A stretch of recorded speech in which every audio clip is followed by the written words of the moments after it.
Assalamualaikum warahmatullahi wabarakatuh. Perkenalkan, nama saya Lala Evilia.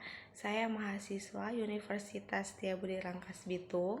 Di sini saya akan menceritakan kisah Nabi Muhammad sebagai tugas untuk Ibu dosen pengampu Ibu Hajah Eli Solihatul Milah MPD. Kisah Nabi Muhammad SAW. Beliau lahir pada tanggal 12 Rabiul Awal atau bertepatan di hari Senin 20 April 571 Masehi. Kelahiran Nabi terjadi bersamaan dengan peristiwa penyerangan pasukan Raja Abraha dari Yaman yang ingin menghancurkan Ka'bah. Nabi Muhammad dilahirkan di kota Mekah dan disebut sebagai tahun gajah. Rasulullah lahir sebagai anak yatim. Ayahnya Abdullah bin Abdul Muthalib telah wafat ketika Rasulullah SAW masih berada di dalam kandungan ibunya, Aminah binti Wahab. Saat Rasulullah SAW masih berusia 6 tahun, ibunya pun meninggal dunia. Innalillahi wa inna ilaihi rajiun. Hal ini membuat sang kakek Abdul Muthalib mengasuh Nabi Muhammad yang masih kecil dari umur 6 tahun. Kembali ditinggalkan keluarganya, Nabi Muhammad kehilangan sang kakek yang hanya merawatnya selama 2 tahun. Kemudian Nabi Muhammad dibesarkan oleh pamannya, yakni Abu Thalib. Dari pamannya inilah Nabi kemudian diajak berdagang ke negeri Syam.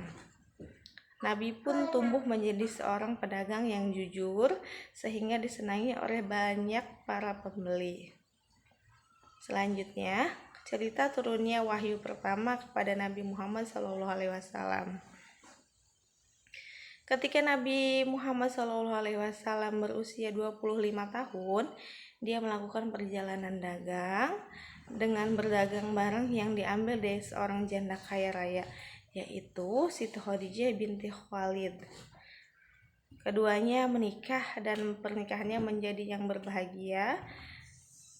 Kemudian, karena sifat jujur dan dapat dipercaya yang dimiliki oleh Nabi Muhammad SAW, kemudian pada usianya yang ke-35 tahun, beliau mendapatkan julukan Al-Amin, yaitu orang yang dapat dipercaya karena memiliki sifat yang jujur dan selalu berbicara serta berbuat benar. Barulah pada usia ke-40 tahun, Rasulullah SAW pertama kali mendapatkan wahyu dari Allah, yaitu didatanginya malaikat Jibril melalui mimpi Nabi Muhammad SAW yang memerintahkan wahyu berupa surat Al-Alaq ayat 1-5 bertempatan di Gua Hira pada tanggal 17 Ramadan. Masya Allah. Rasulullah pun SAW tak bisa menghilangkan pikiran tersebut dari kepalanya, sehingga beliau memutuskan untuk merenung sejenak di Gua Hira. Pada saat itu, malaikat Jibril benar-benar datang menemui Nabi Muhammad SAW untuk menurunkan wahyu Allah Subhanahu wa Ta'ala.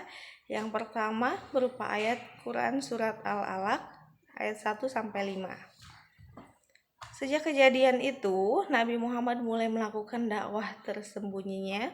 Pengikut pertamanya yaitu Abu Bakar Al-Siddiq, Zaid bin Harits, Ali bin Abu Thalib, Ummu Aiman, dan Siti Khadijah istrinya.